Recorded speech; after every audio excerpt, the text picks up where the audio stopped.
mendengar dan melihat, dengan tindakan motorik yaitu menyentuh dan menggapai. Perkembangan utama selama tahap sensorik motorik yaitu pemahaman adanya objek dan peristiwa terjadi di dunia secara alami dari tindakannya sendiri. Misalnya, jika mama meletakkan mainan di bawah selimut, si kecil tahu nih kalau mainan yang biasanya ada jadi tidak terlihat atau hilang, dan anak secara aktif akan mencarinya. Jadi pada awal tahapan ini, anak berperilaku seolah-olah mainan itu hilang begitu saja. Selanjutnya tahap yang kedua yaitu tahap pra-operasional pada usia 2-4 tahun. Tahap ini dimulai dari anak usia 2 tahun dan berlangsung hingga 4 tahun. Artinya, si kecil tak bisa menggunakan logika atau dengan mengubah atau menggabungkan atau memisahkan ide dan pikiran. Memasuki tahap kedua ini, anak akan mulai mengembangkan daya ingat dan imajinasi. Di tahap perkembangan kognitif ini, si kecil juga mulai memahami sesuatu secara simbolik atau yang saling berhubungan. Misalnya, dengan mengumpulkan benda-benda berdasarkan kriteria. Contoh, si kecil mampu mengumpulkan semua mainan yang berwarna merah.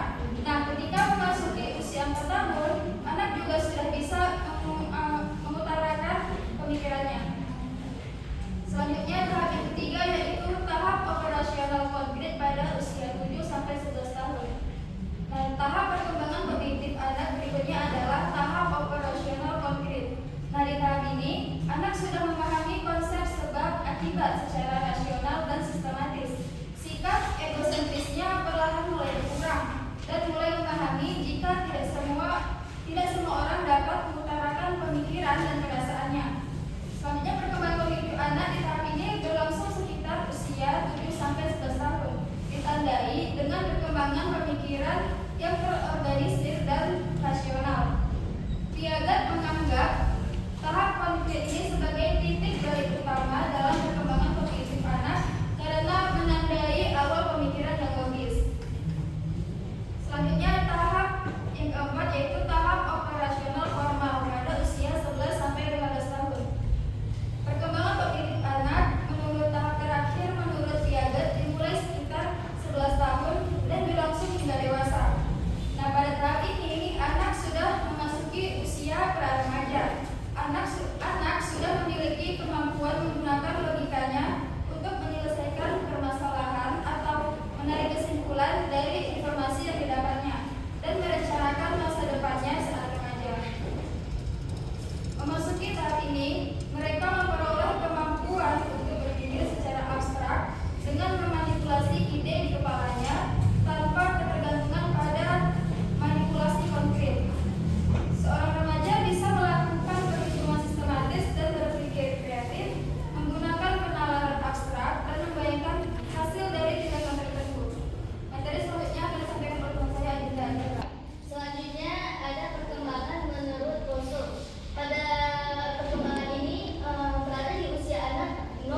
sebagai manusia yang beradab.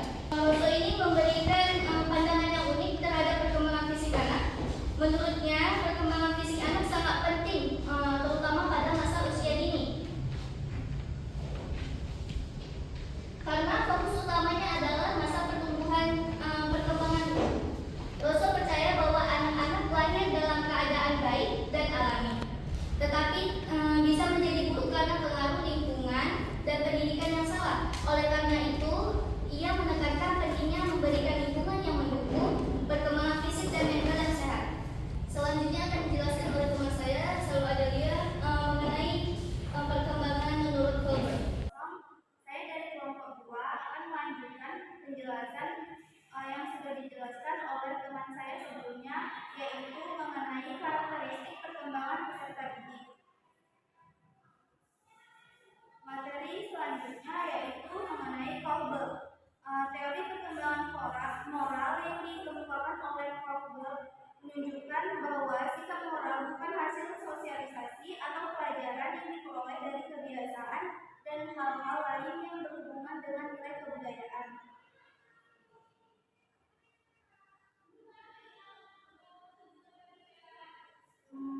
Teori perkembangan moral menurut Colbert menunjukkan bahwa perkembangan moral anak terjadi melalui 6 tahap yang dibagi ke 3 level. Level pertama yaitu disebut level prakonvensional. Level prakonvensional adalah level perkembangan moral anak yang terjadi pada usia 4 hingga 9 tahun. Pada level ini yang dianggap baik untuk dilakukan adalah yang secara fisik sehingga dirasakan sebagai sesuatu yang dibagi lagi, yang baik bagi dirinya. Ada 2 tahap dalam level ini. Yang pertama, tahap yang disebut dengan orientasi, konsekuensi, dan kepatuhan. Pada tahap ini, baik dan buruknya suatu perilaku ditentukan berdasarkan apa yang baik dan buruk secara fisik yang dirasakannya. Tidak peduli entah yang memberikan konsekuensi buruk atau baik bagi fisiknya, itu adalah orang yang punya kuasa atau tidak. Yang kedua, tahap yang disebut dengan orientasi relatif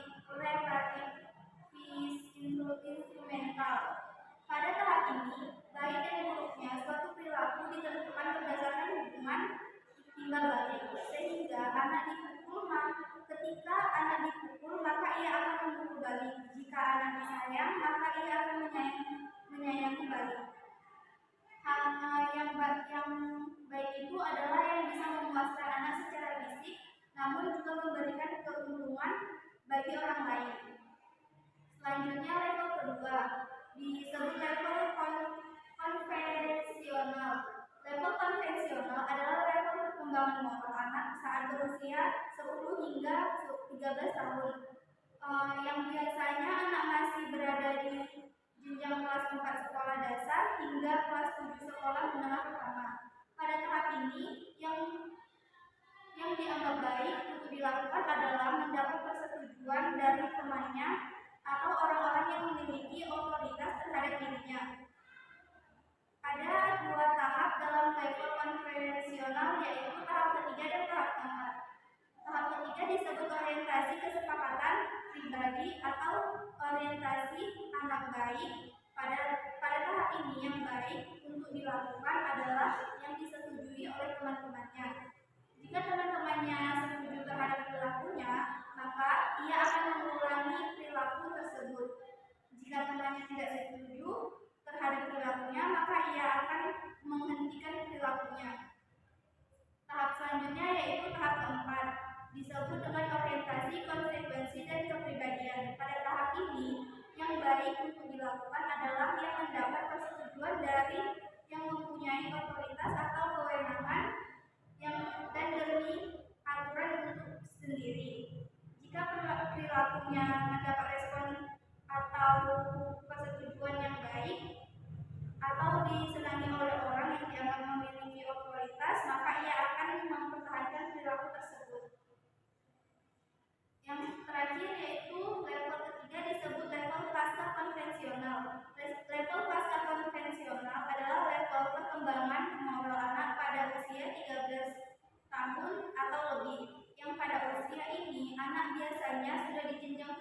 sampaikan kelas 7 sekolah menengah pertama atau lebih. Pada level ini yang dianggap baik untuk dilakukan adalah yang dinilainya sendiri baik untuk dilakukan.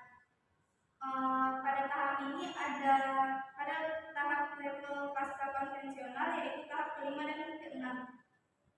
Tahap kelima di level ini disebut tahap orientasi kontrak sosial legalistis. Pada tahap ini sudah ada kesadaran anak bahwa terdapat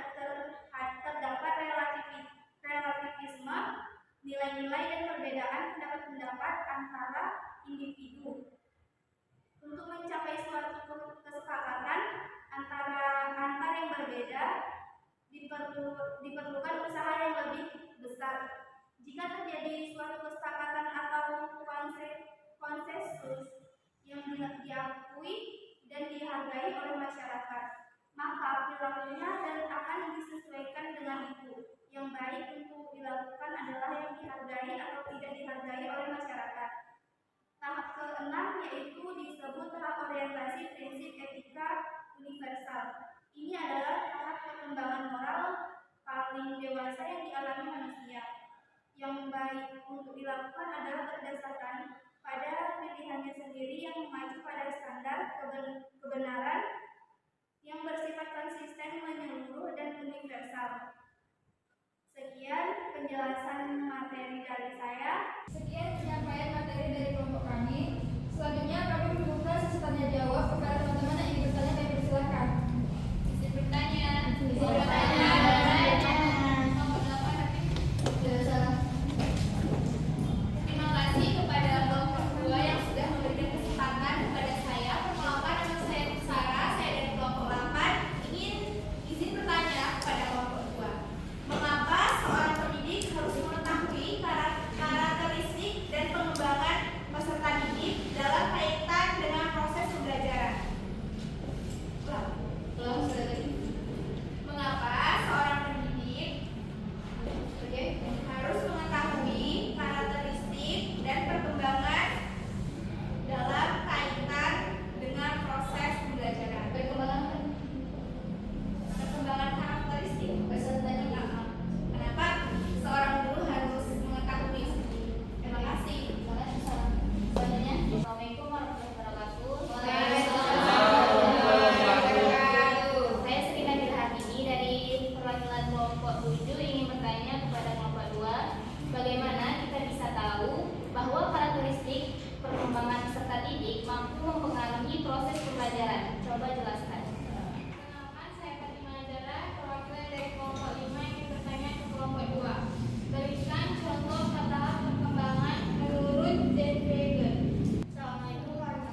aku Putri Nasyura.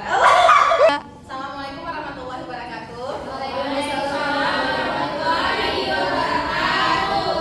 Saya Putri Nasyura dari perwakilan kelompok 1 ingin bertanya, apa sih peran interaksi teman sebaya dalam perkembangan sosial pada peserta didik?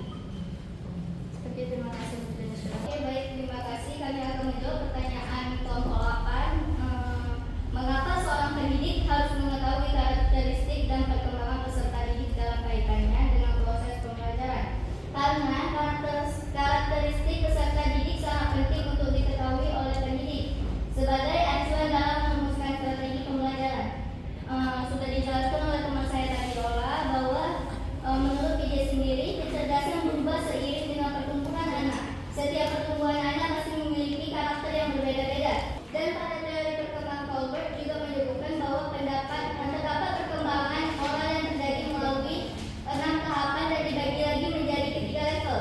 Dari para filsuf tersebut, perkembangan relatif tidak sama sehingga menimbulkan ciri khas karakteristik yang berbeda-beda pada peserta didik, dan itu sama mempengaruhi proses pembelajaran. Setiap pendidik sebagai fasilitator harus dapat mengidentifikasi karakteristik peserta didik agar dapat membedakan, mengoptimalkan, dan mengatasi kesulitan belajar yang menjadi pertimbangan bagi guru dalam menentukan strategi pembelajaran.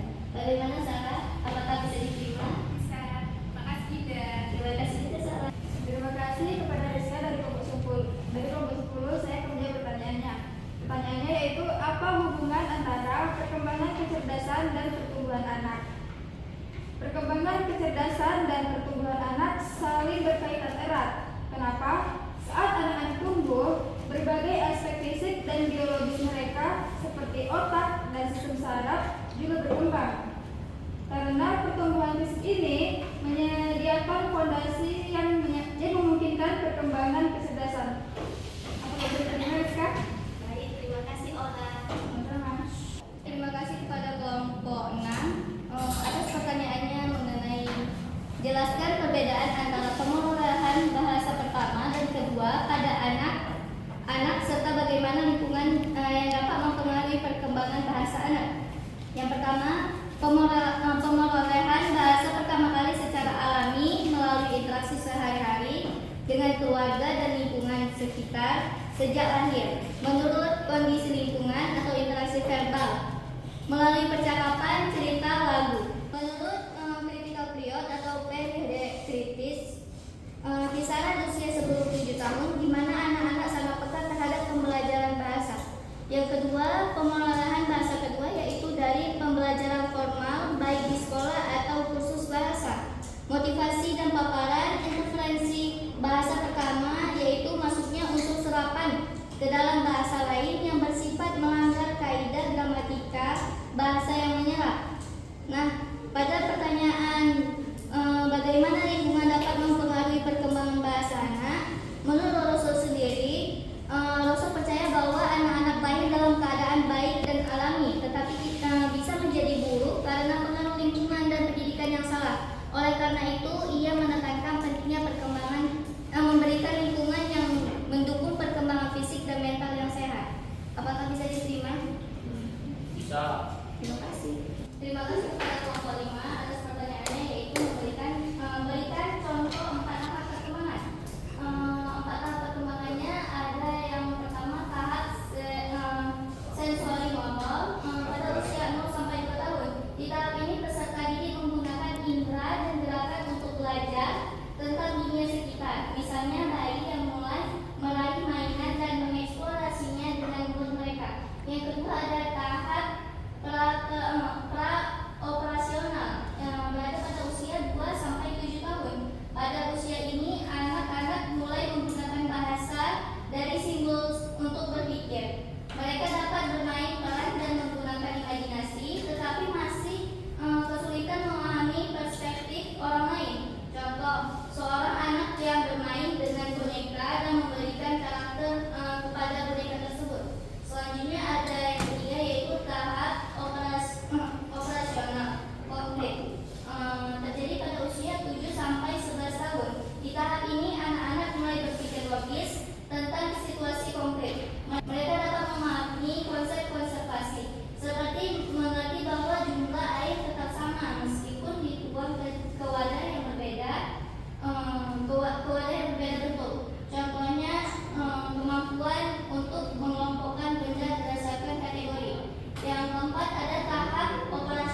perilaku berdasarkan baik atau buruk yang dirasakan oleh fisiknya.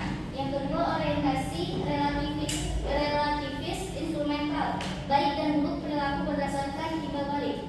Ada pada tingkat level kedua, yaitu konvensional. Pada tahap ketiga ini, orientasi kesepakatan pribadi atau orientasi anak baik. Perilaku didasarkan persetujuan teman. Perilakunya itu biasanya berdasarkan persetujuan temannya. Yang pada tahap keempat, orientasi konsekuensi dan ketertiban. Jika perilakunya mendapat persetujuan atau disenangi oleh orang yang dianggapnya memiliki otoritas, maka ia akan mempertahankan perilaku tersebut. Dan begitu juga sebaliknya. Yang pada level ketiga itu ada pasca konvensional. Pada tahap kelima ini yaitu orientasi kontrak sosial legalistis. Yang baik untuk dilakukan adalah yang dihargai atau tidak dihargai oleh masyarakat. Yang keenam, orientasi prinsip etika universal, perilaku berdasarkan pilihannya sendiri yang mengacu pada standar kebenaran dan yang bersifat konsisten, menyeluruh dan universal. Apakah bisa diterima? Terima kasih. Terima kasih kepada Sofian dan Juliet atas pertanyaannya, yaitu tahap operasional formal pada usia 11-15 tahun. Pertanyaannya, bagaimana cara mengatasi kesalahpahaman atau kesulitan belajar yang mungkin bisa muncul pada tahap tersebut? Pada tahap operasional formal pada usia 11-15 tahun, menurut Piaget, remaja mulai berpikir secara abstrak dan hipotesis. Namun kesalahpahaman atau kesulitan belajar tetap bisa muncul dengan cara yang pertama yaitu berikan bantuan dalam memahami konsep abstrak dengan mengaitkan mereka dengan contoh konkret yang relevan. Misalnya dalam pelajaran matematika, gunakan situasi kehidupan nyata untuk menjelaskan rumus. Selanjutnya, dorong remaja untuk mengembangkan keterampilan pemecahan masalah dengan memberikan mereka tantangan yang membutuhkan pemikiran kritis. Selanjutnya, berikan umpan balik yang membangun dan jelas. Jelaskan kesalahpahaman mereka apa dan bagaimana cara memperbaikinya. Feedback yang spesifik dan langsung bisa membantu mereka memahami di mana mereka perlu diperbaiki. Selanjutnya yang terakhir yaitu ciptakan lingkungan yang mendorong keterbukaan.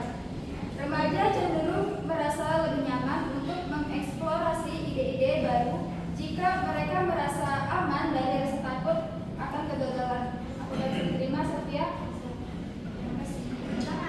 Terima kasih kepada Maulina atas pertanyaannya, yaitu bagaimana pengaruh perkembangan fisik terhadap kemampuan belajar siswa. Dan jadi, perkembangan fisik memiliki pengaruh yang signifikan terhadap kemampuan belajar siswa. Ketika siswa dalam kondisi fisik yang baik, mereka cenderung memiliki energi yang fokus yang diperlukan untuk belajar dengan efektif. Misalnya, nutrisi yang cukup dan aktivitas fisik yang teratur bisa meningkatkan fungsi otak dan daya ingat. Sebaliknya, gangguan fisik seperti kurang tidur, kekurangan gizi, atau masalah kesehatan kronis dapat menghambat proses belajar. Nah, jadi perkembangan motorik yang baik juga membantu dalam kegiatan yang memerlukan koordinasi tangan dan mata, seperti menulis dan menggambar.